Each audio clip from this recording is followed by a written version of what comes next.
Hey everybody, and welcome back to another one of Mudflap's movie reviews. My name is Mudflap, and today I will be reviewing Doctor Strange in the Multiverse of Madness. Let's get started.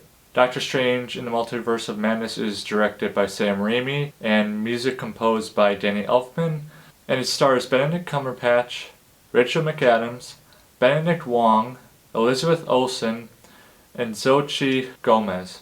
So Doctor Strange 2 focuses mainly on the multiverse and all the problems and all the interesting aspects of the multiverse and how Doctor Strange has to go navigating it and all the choices that he's made has in turn it's affected points in reality and not just his universe but universes all over the place. As Mordo said in the first Doctor Strange movie, the bill comes due, and this movie really emphasizes on, all the choices that Doctor Strange had to make. Sure, they may have been the right choices, but there are still consequences to the choices that he made. The opening scene, we see somewhere in the multiverse, Doctor Strange and America Chavez are trying to get to the Book of Ashanti, which is a magical book which will provide any help that a wizard might need to face the problem that they are going up against. And Doctor Strange thinks that these are dreams. He wakes up every morning from this same nightmare of him in the multiverse, but it turns out that it's actually really happening. So Doctor Strange meets America Chavez and saves her from a character called Gargantos. Gargantos actually wasn't supposed to show up in the movie. It was going to be a different character similar to Gargantos, but I guess due to legal issues and whatnot, they decided to go with Gargantos. But pretty cool. I've never seen a creature like that, but we saw lots of different creatures from all over the multiverse. So it's been a while since we've seen Sam Raimi direct a Marvel movie.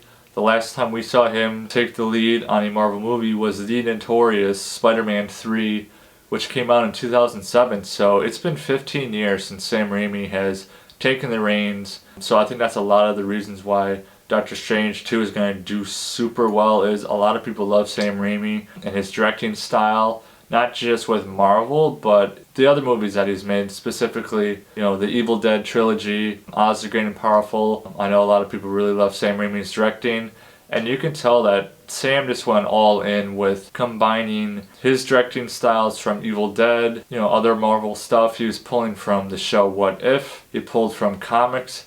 There's one thing he did pull from a beloved animated show that we haven't seen in a while. Sam Raimi is just a genius when it comes to directing, and I just love seeing how his take on the whole multiverse and how he took his own little twist on it, and it was super, super intriguing. The fear I kind of had going into watching this movie was I heard tons of rumors of, we're going to have this cameo and this cameo and this cameo and this person's going to appear. I absolutely love seeing all the cameos. I got to see all the extra characters, all the variants, but I was hoping that, all the variants and cameos wouldn't be too overwhelming.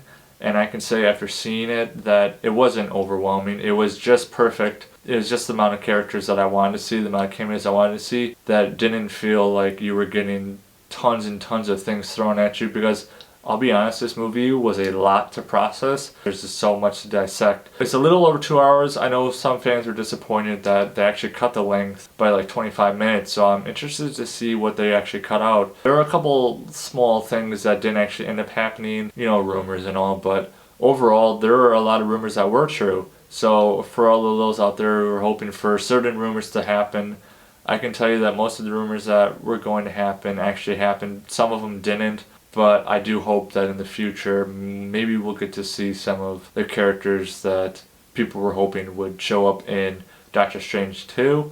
One character I really want to focus on in this movie was Wanda. When Doctor Strange went to seek her help, she was in that cabin out in the middle of nowhere right after, the events in WandaVision and Westview. But Wanda is very, very different in this movie. She really turned on the Scarlet Witch. She identified herself as Scarlet Witch throughout the entire movie, and she's still in the search for her kids, which are somewhere in the multiverse. I liked the way Wanda was portrayed in this sense. She's a mother. She'll do anything to see her kids, no matter what the cost, and Doctor Strange is trying to explain to her that no matter how much you justify what you're doing, it's not going to help you. It isn't going to get your kids back. And Doctor Strange is trying to convince Wanda that your kids actually aren't real. Another thing about this movie I will say is Sam Raimi turned on the Evil Dead charm when it came to how he handled Wanda. At some point, she was really zombified. It was scary, man. Like,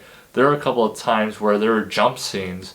So Wanda is indeed the bad guy in this movie. There's no doubt about that. Also want to talk about America Chavez. I am not familiar with that character at all, I'll be honest. So of course I looked into her, and you know, in short, she can travel through the multiverse and she has a ton of power. And Doctor Strange is kind of a mentor to her, saying, you know, you have all this power and you can learn how to control it. And she was a big part in Doctor Strange's journey through the multiverse and how to stop Wanda from basically enslaving the multiverse. I have a lot of favorite scenes in this movie. I will say there are some really great character handlings that I loved. Some really great fight scenes. Then also there's just the creativeness of how to go about a scene. I loved all of it. There are too many favorite scenes that I can't really pinpoint one or the other that I like more than the other. It was just all amazing. Comparing this to Doctor Strange, honestly, I like Doctor Strange 2 better than the first Doctor Strange. They were both amazing movies. Benedict Cumberbatch does an amazing job at portraying Doctor Strange, but overall I think Doctor Strange 2 is better than Doctor Strange. Just the overall development of the characters. We got to see a little more into Doctor Strange's heart and his mindset too. For those wondering if this movie lives up to the hype, because I know there was a lot of Marvel movies in the past that didn't end up living up to the hype, but I can tell you for a fact that Doctor Strange 2 lives up to the hype. Go see it this weekend. Go see it as soon as you possibly can. And also there are 2 post-credit scenes, so make sure you stick around for those. I think this movie is going to really change the way the Marvel Cinematic Universe operates. This movie absolutely just blew my mind, so I'm going to give Doctor Strange 2 9 out of 10 Mudflaps. And before you go, what is your favorite Doctor Strange variant?